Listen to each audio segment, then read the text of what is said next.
Kang the Conqueror is primed for a big role in the MCU. We're getting closer and closer to the debut of Jonathan Majors as Kang the Conqueror. How different will this Kang variant that we're going to see in Ant-Man compare with the other ones that we're going to see in the future, and even the ones previously like He Who Remains? Jonathan Majors looks to shed some light on how his MCU roles will differ from each other. Majors' Kang will make big attempts to rule the multiverse across different Marvel Studios projects, from Loki Season 1 all the way to the Avengers Kang Dynasty. We will see variants of Kang show up across multiple areas, across time, across space. The challenge for Majors is really to separate the roles and to keep his performances isolated in each project to give him more complexity. The Ant-Man 3 star spoke with GamesRadar and went on to explain the biggest differences between Kang the Conqueror and Ant-Man 3 and He Who Remains from Loki Season 1. He goes on and quotes, "I'm so radical about my language around it because I say He Who Remains is He Who Remains. I don't even call him Kang. He may or may not be a Kang variant. I leave my mind open to think that Kang the Conqueror may be a He Who Remains variant. It has to be that lucid for me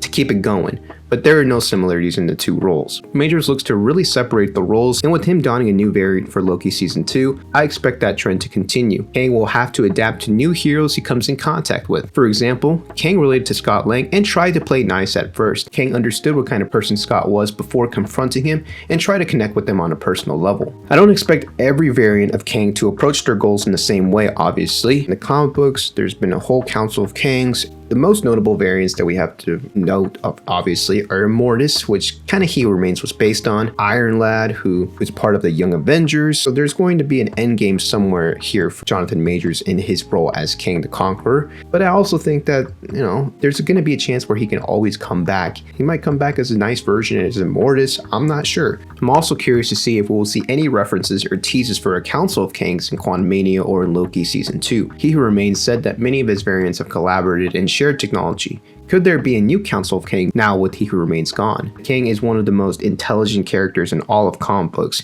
and he's an inventor and has traveled across time and space, so you gotta believe this guy knows a little bit about invention. Jonathan Majors very much understands that and has shared with Total Film about the intelligence level that his Kang will have and how he will use it to his advantage. He goes on and quotes, "I mean, he's hyper intelligent. It's one of those superpowers. His brain function is just greater than even the smart guys. He's on that level. And the gravitas is a necessity. It's Kang against the world, isn't it?" At least that's his point of view. There's no frivolity. Kang himself is very economical. He understands energy. He understands time. He understands what's needed to survive. Majors will have a fun time with the role either way, with so many possible variants. At his core, Kang is a man who values purpose over people, and his ultimate purpose is to conquer all timelines and to conquer all reality. Almost every variant will stick to their own goal over the well-being of others. Even He Who Remains had to sacrifice some lives on his timeline to maintain his sacred timeline. Either way, Kang sounds like a man with very little patience for joking around, and he will definitely pull the trigger on somebody who's not taking him very seriously. I think he uses that level of intelligence in a way similar to Tony Stark. Only difference is that Kang would have pulled the trigger on the Ultron program based on his own principles. But how will Kang do opposite one of the funniest characters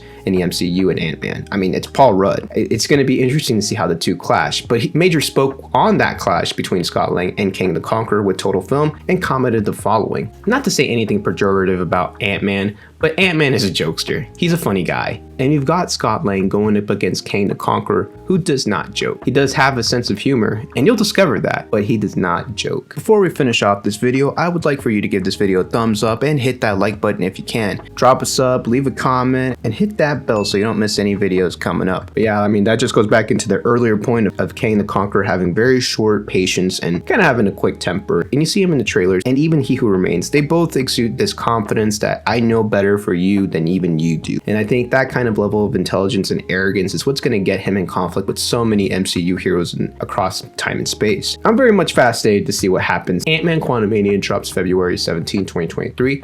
And Loki Season 2 will drop sometime during summer 2023. Quantumania, in my opinion, will have to connect with Loki Season 2 in a way. I think Kang is a simple way to connect the projects from Loki to Ant-Man. You have to get a little bit creative because at this point, Marvel has mastered the art of Easter eggs, basically. But let me know what you guys think about the latest quotes from Jonathan Majors about the different variants of Kang that he'll be playing. And let me know if you're excited for both of these two MCU projects that he's going to be heavily involved with. Share all those thoughts below. I appreciate you dropping by and watching this video. If you haven't dropped a like, go ahead and drop it now. Leave your comments below, and also click on some videos here on the right side of your screen just to check out a little bit more of my videos here on YouTube. Thanks for watching and have a good one.